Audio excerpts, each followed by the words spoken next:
All right, buckle up for a deep dive, folks. We're heading into some pretty intense territory with this one. Yeah, some really thought-provoking stuff. You've sent us a fascinating mix. We've got excerpts from E. Michael Jones's book, Jewish Nazis, some historical accounts, too. We're Yeah. going to be looking at these claims about Jewish involvement in some, well, let's just say, diverse movements. Yeah, revolutions to multiculturalism. Even as the title kind of gives away, Nazism. Pretty provocative stuff, right? It is, and it touches on some very, very sensitive Yeah, topics. for sure. But as always, we're not here to endorse any specific viewpoint. We're here to explore. Exactly. We're just laying out the information from the sources you provided and, letting you, the listener, draw your own conclusions. Right. So let's dive in. Let's do it. Jones's book, he makes this bold claim right off the bat. Multiculturalism is a Jewish strategy. Right, and he brings up Kevin McDonald's research. McDonald, he's a professor at California State University. He argues there's this historical pattern. Jewish organizations supporting multiculturalism for specific reasons. So what's the reasoning, according to them? Like, is it some kind of master plan or something? Well, they argue it's twofold, really. First, increase Jewish immigration to the U.S., Okay. and second, create a more diverse society where Jewish influence wouldn't be seen as so foreign, threatening. So it's like using diversity as a shield, Mm. kind of making Jewish presence less noticeable? That's the idea. Fragmenting society, preventing any one group from becoming too powerful and opposing Jewish interests. Jones even quotes this sociologist from way back, 1914, Edward A. Ross. Oh, yeah. He said pushing for liberal immigration was largely a Jewish issue. Wow, that's going way back. It definitely gives a whole different perspective on the immigration debate today. Mm-hmm. But it's interesting how this source contrasts with someone like Dorothy Rabinowitz, Right. who, writes for the Wall Street Journal, Ugh. blames multiculturalism for the rise of, radical Islam. And Jones, of course, is arguing the opposite. Multiculturalism itself is a result of Jewish efforts. It's fascinating, isn't it? Looking at the same phenomenon, but Totally different conclusions. radically different conclusion. Yeah, it really highlights how loaded this whole topic is. Absolutely. But let's dig into those different conclusions a bit more. So, Rabinowitz, for example, she talks about events like the Fort Hood shooting, Right. where an army psychiatrist with extremist views killed 13 people. She sees this as a consequence of multiculturalism failing to integrate different cultures. Yeah, failing to create that effective integration. Right. And she argues that it often leads to this moral relativism Mm. where dangerous ideologies can kind of flourish, because there's no strong unifying set of values. Right. Whereas Jones, he points to specific examples of Jewish organizations and individuals pushing for these open immigration policies, like the National Liberal Immigration League Mm-hmm. and Senator Jacob Javits, who was instrumental in passing that 1965 immigration bill. That bill, that really changed the demographic makeup of the U.S. Exactly. Jones argues that, these examples, they show a deliberate effort to reshape American society by encouraging, mass immigration. It's a pretty controversial claim for sure. Yeah, it raises a lot of questions about the motivations behind these figures and organizations. Absolutely. Raises those big questions. Yeah, like if multiculturalism was intentionally created, was it really about creating a more diverse and tolerant society, or was there something else going on? That's the question, right? That's the big question. It is a question worth pondering, for sure. Sure. And it kind of leads us to this next seemingly paradoxical idea of Jewish Nazis. Yeah, that one's a head scratcher. For sure. Jones, he centers his discussion around Danny Burroughs, Okay. a real-life figure, member of the American Nazi Party, but also happened to be Jewish. When the New York Times exposed his Jewish identity, Burroughs, he committed suicide. That's heavy stuff. It reminds me of that movie, The Believer, which was based on Burroughs' life, right? Yeah. The main character, Danny Ballant, he gives this really disturbing speech about how he sees Judaism, calls it a sickness. Says that Jews are rootless wanderers, driven by a desire for nothingness. Right, and that ties into this concept of nihilism, the belief that life is meaningless and that traditional values are worthless. Jones argues that Burroughs, and by extension the character of Ballant, embodies this nihilistic impulse. He even compares Hitler, with his ideology of destruction, to a chief rabbi of this nihilistic worldview. Wow. That's a pretty bold comparison.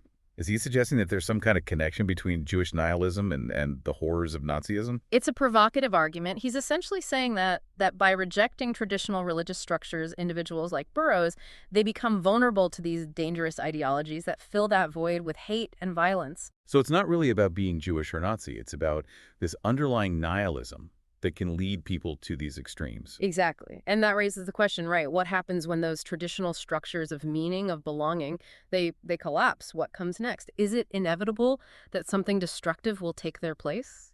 It's a pretty bleak outlook. Yeah, it is. But let's shift gears a little bit and look at another historical example that Jones brings up. Jewish nihilism in 19th century Russia. He argues that the Jewish Enlightenment, known as the Haskalah, had a huge impact on Jewish communities there and led to this wave of nihilism and revolutionary violence. Right.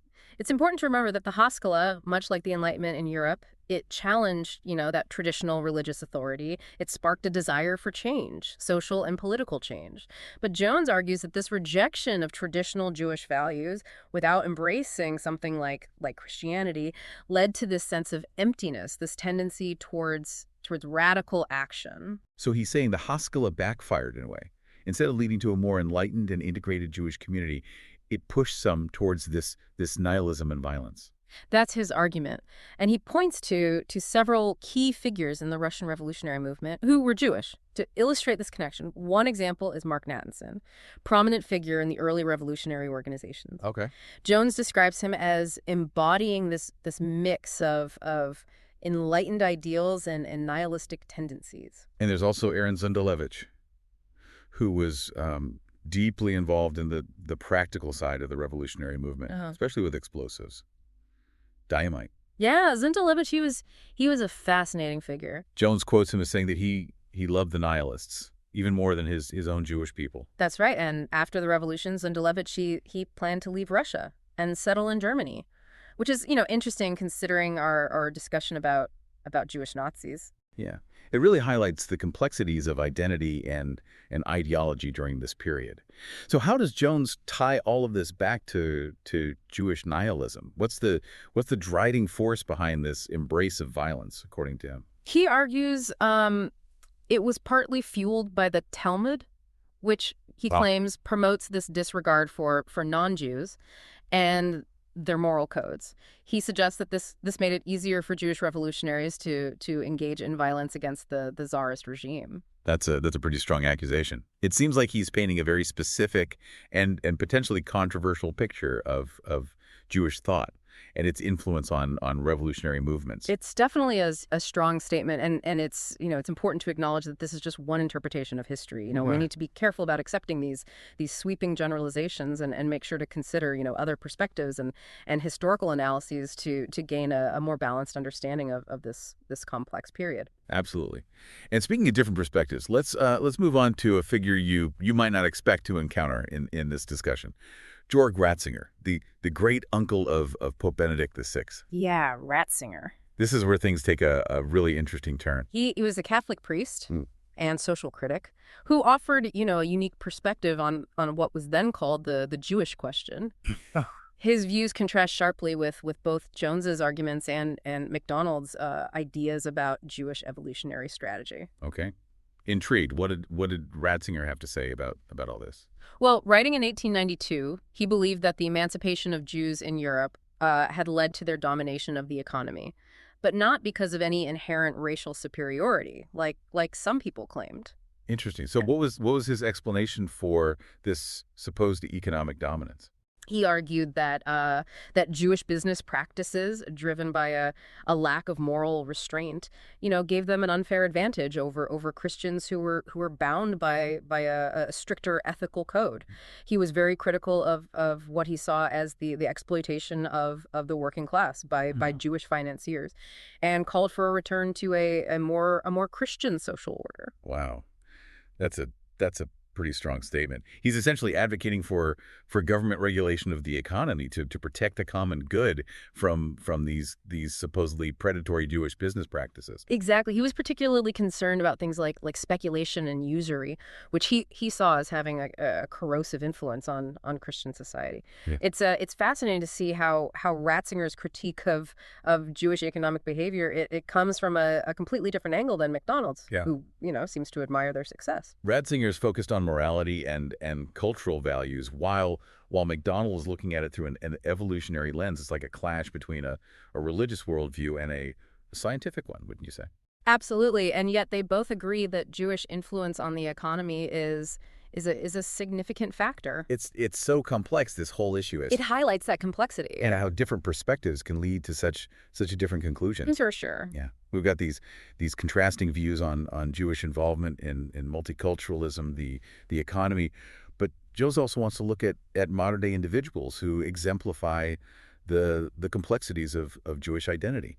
This brings us to David Cooper, a fascinating and somewhat troubled figure. Yeah, Cooper, he's a really interesting case. His story almost seems like something out of The Believer, full of contradictions and unexpected turns. It definitely is. Cooper, he grew up in a completely secular household. No idea that he had any Jewish ancestry. His childhood was pretty rough. His parents divorced. His mom had a string of boyfriends, and he even describes her behavior as typically Jewish, even though he didn't identify as Jewish at the time. It's almost as if he's looking back and trying to fit his past experiences into this newfound Jewish identity. It's a great observation. It shows how complex, identity formation really is.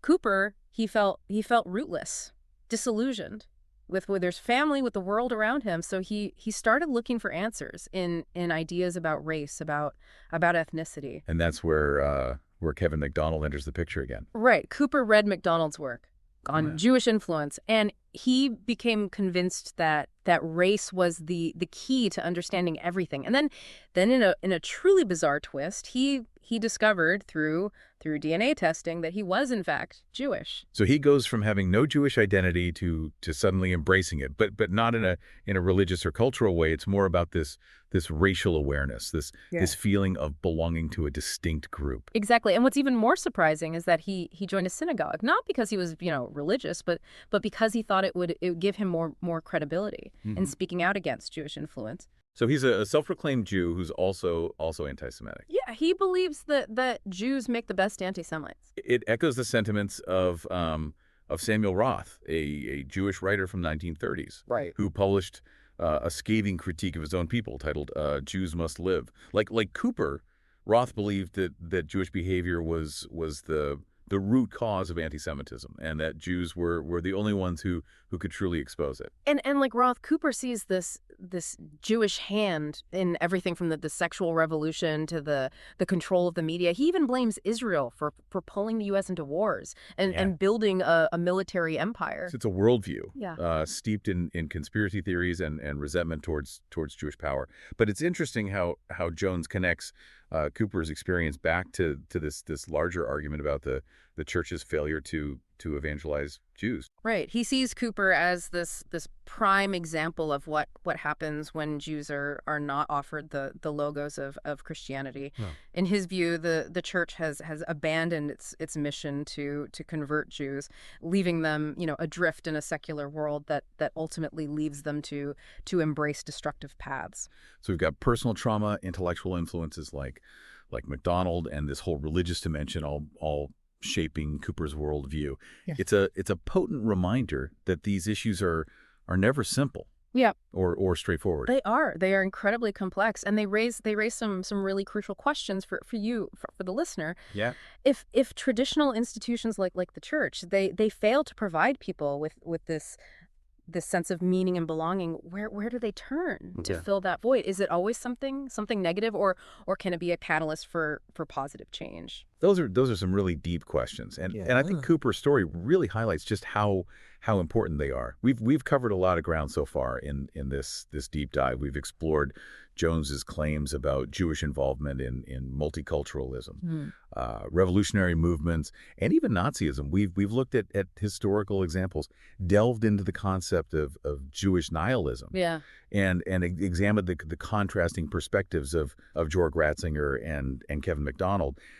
But one thing that keeps coming up is this idea of the Jewish Nazi. Yeah, this figure that embodies, the complexities of identity and ideology. It's a concept that definitely challenges our preconceived notions and forces us to grapple with the nuances of history. Jones uses this figure to illustrate his argument about the dangers of nihilism and the consequences of rejecting, traditional values. But we have to remember that his perspective is just one interpretation among many. We need to engage with these ideas critically and avoid easy answers. Sure. And that brings us to our final thought for this part of our deep dive. You've given us some truly challenging material to consider.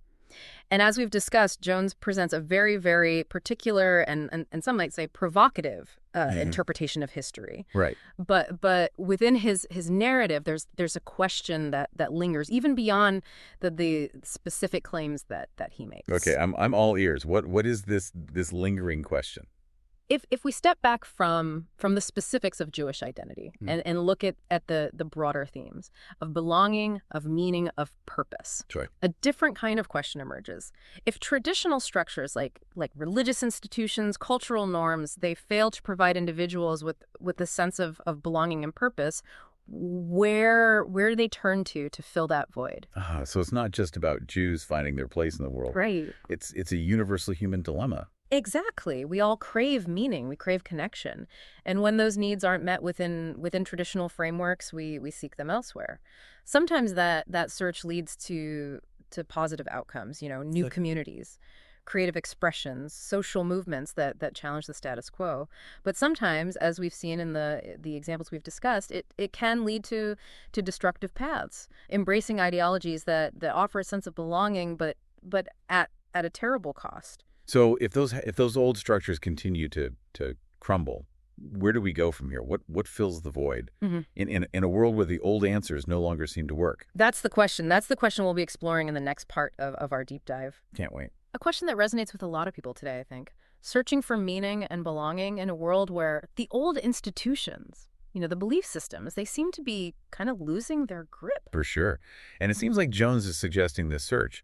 It can lead people down some dark paths if they're not careful. Exactly. He uses this term nihilism to describe that sense of emptiness, lack of purpose that can drive people to these extremes.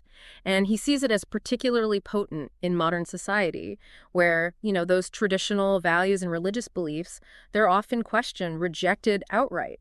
So if we're, feeling lost, searching for answers, where do we even begin? What are some of the alternatives that Jones points to in his book? Well, he talks about how some people, they turn to political ideologies or social movements to kind of fill that void. They find community and purpose in fighting for a cause they believe in, whether it's, communism, fascism, even radical environmentalism. It's like they're replacing one kind of faith with another. Right. Instead of believing in God or traditional religious teachings, they're putting their faith in a political ideology or a social movement. That's a good way to put it. And Jones, he argues this can be just as dangerous as religious fanaticism because it often leads to intolerance and violence against those who don't share the same beliefs. He seems to be drawing this parallel between the rise of Nazism, back in the 1930s and the rise of these new ideologies today. Is that what you're getting from his work? Yeah, I think that's a fair assessment. He sees this rejection of traditional values and this embrace of nihilism as this breeding ground for extremism of all kinds. And he warns that we could be heading down a similar path, if we don't find a way to reclaim a sense of meaning and purpose that's rooted in something more substantial than just political ideology. So what's the solution, according to Jones? He seems, pretty critical of modern society and the direction it's heading in. Well, he's a devout Catholic, so it's not surprising that he sees the Catholic Church as offering the best antidote to nihilism. He believes that, faith in God, adherence to traditional moral teachings, they provide that foundation for a meaningful and fulfilling life. But what about people who aren't religious or who don't subscribe to the Catholic faith? Are they just doomed to drift aimlessly in this sea of nihilism? That's a good question. And I think it's one that Jones struggles with a bit in his book. He doesn't really offer any concrete solutions for those who aren't, drawn to traditional religion. But I think his main point is that we need to find a way to connect with something larger than ourselves, something that gives us a sense of purpose and belonging that transcends our individual desires and ambitions. So it's not just about rejecting nihilism. It's about finding something positive to replace it with, something that gives us a reason to get out of bed in the morning and contribute to something bigger than ourselves. Exactly, and that something doesn't have to be, religious necessarily. It could be a commitment to family, community, or even just a passion for a particular art form or intellectual pursuit. The key is to find something that gives your life meaning and direction. Okay, so we've talked a lot about the dangers of nihilism and the need to find meaning and purpose in a world where traditional structures are breaking down. But let's circle back to the idea of the Jewish Nazi for a moment. It's such a provocative concept, and I'm still trying to kind of wrap my head around it. What is Jones trying to say with this idea? I think he's trying to highlight the contradictions and the complexities of identity, especially in the modern world. The traditional categories, the labels we use to define ourselves, like religion, ethnicity, nationality, they're becoming, increasingly fluid, porous. People aren't content to be, pigeonholed into neat little boxes anymore. They're embracing these hybrid identities that blend different elements and challenge our assumptions about who belongs where. So in a way, the Jewish Nazi is a symbol of this blurring of boundaries, this breakdown of traditional categories. It's a reminder that people are more than just the labels we attach to them. Absolutely. And I think it's a challenge to the way we think about history as well. We tend to view historical events and movements in black and white terms with clear heroes and villains, but the reality is much more nuanced, much more complex. There are always shades of gray, and people's motivations are often mixed, contradictory. So how does this idea of the Jewish Nazi relate to the broader themes of nihilism and the search for meaning that we've been discussing? Is Jones suggesting that this blurring of boundaries, this embrace of hybrid identities is a sign of nihilism? I don't think he's saying that explicitly, but I think he's trying to point out the potential dangers of this kind of identity fluidity. When people are no longer grounded in traditional values and belief systems, they're more vulnerable to manipulation, Right. to exploitation by those who offer simple answers to complex problems. So it's not necessarily the hybrid identities themselves that are the problem, but the potential for those identities to be co-opted by dangerous ideologies that exploit people's search for meaning and belonging. Exactly, and I think that's one of the most important takeaways from Jones's work.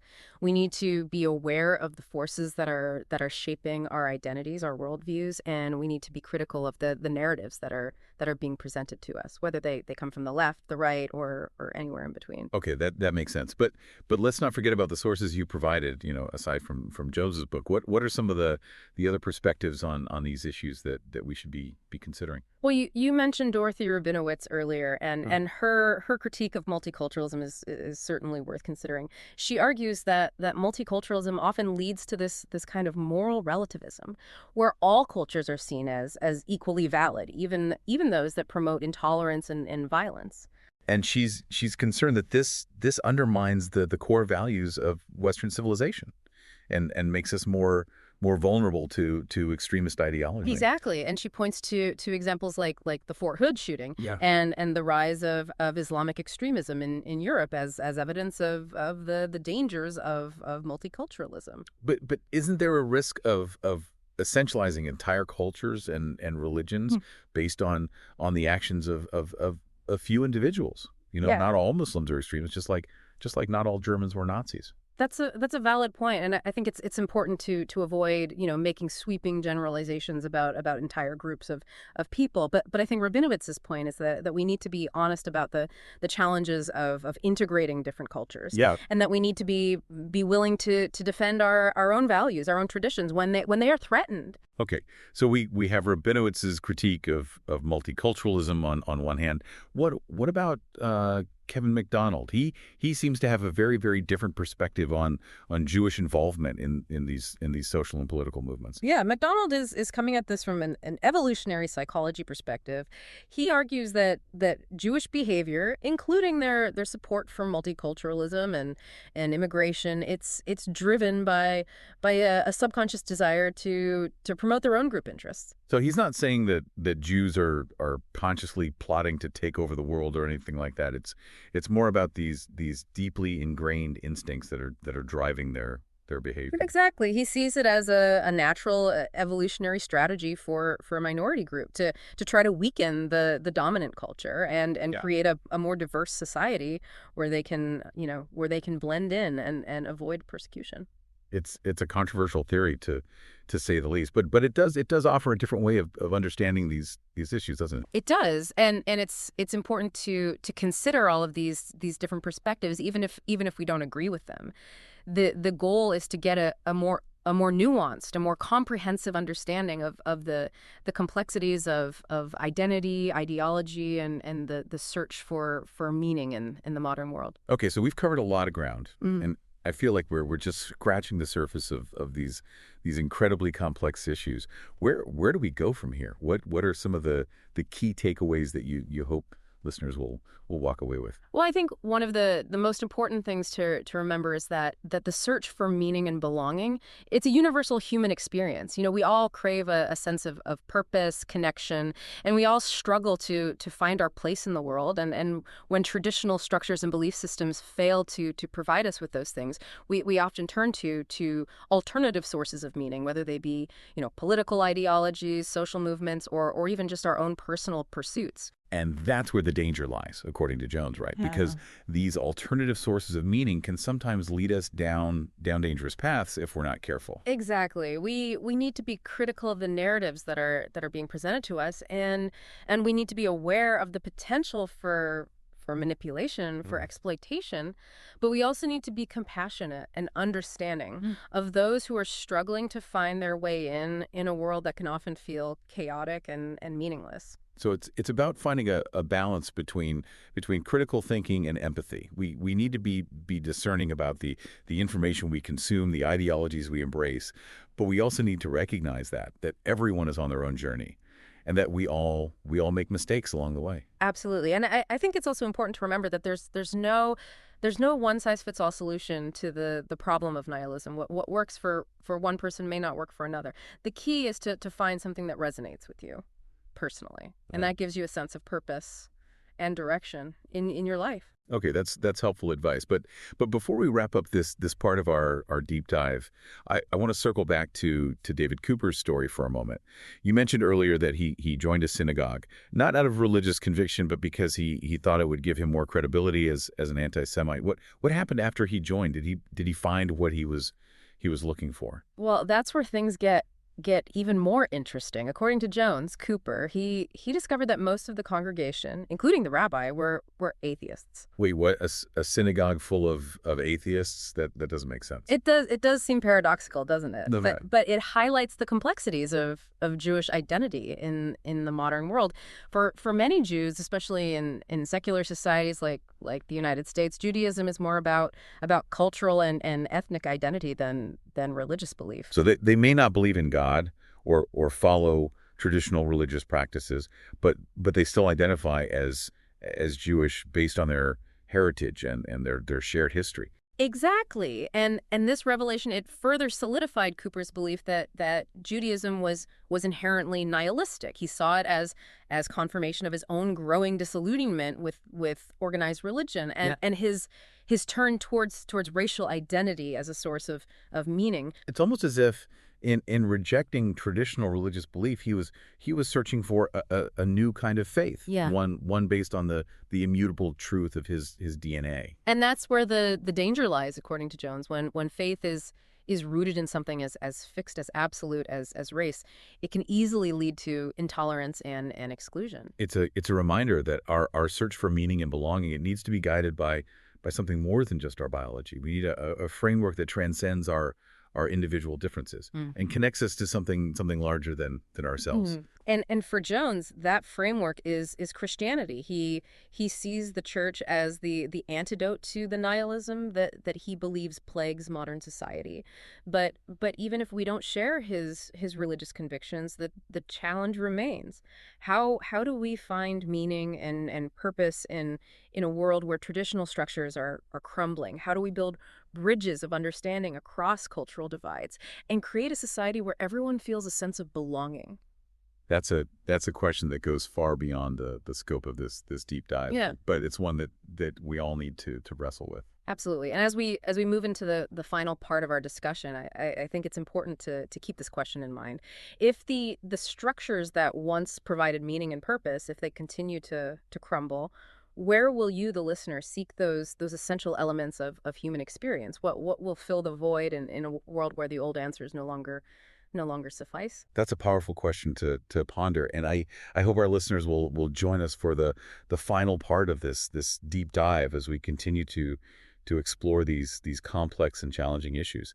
It's amazing how this keeps coming back to this need for meaning. Like we're all looking for something to believe in, something to like ground us, in a world that feels so chaotic. It's a universal yearning, isn't it? That desire to connect to something bigger than ourselves, something that gives our lives purpose. Yeah, absolutely. And as we've seen, that search, it can lead people down some very different paths. Some find comfort in traditional religion, others they turn to political ideologies or movements, and others they find meaning in their relationships or, creative pursuits. And in that search, in that yearning for something to believe in, that's where Jones sees the potential for, well, profound transformation, but also utter destruction. It's like a double-edged sword. The same drive that inspires, great love and compassion, it can also fuel hatred, intolerance, even violence. Depends where we put our faith, right? How we express it. Exactly. And I think that's one of the most challenging things about navigating the world today. We're just bombarded with these different ideologies, these belief systems, all competing for our attention, our allegiance. It can be hard to sift through the noise and find something that really speaks to your values. It's like we're standing at a crossroads with all these different paths leading in every direction, and we have to choose. Knowing our choices will have consequences. They do, for ourselves and the world around us. Yeah. And there's no guarantee that we'll make the right choice. Yeah. We all make mistakes. We have to live with those consequences. But I think the most important thing is being aware of the forces that are shaping those decisions. Yeah. And to be intentional about the values you choose to live by. Yeah. Okay, so let's bring this back to the sources you sent. We've talked a lot about Jones's perspectives, but what are some of the other insights or challenges that kind of emerge from these materials? Well, one thing that really struck me is the diversity of viewpoints. Sure. We have Jones arguing that the Catholic Church is the best antidote to nihilism, while Rabinowitz, she sees multiculturalism as a threat to Western civilization. And then you have MacDonald coming at it from this evolutionary psychology angle, Yeah. Suggesting that Jewish behavior is driven by these subconscious group instincts. Like a kaleidoscope almost of perspectives, each one giving us a different glimpse into identity, ideology, the human condition.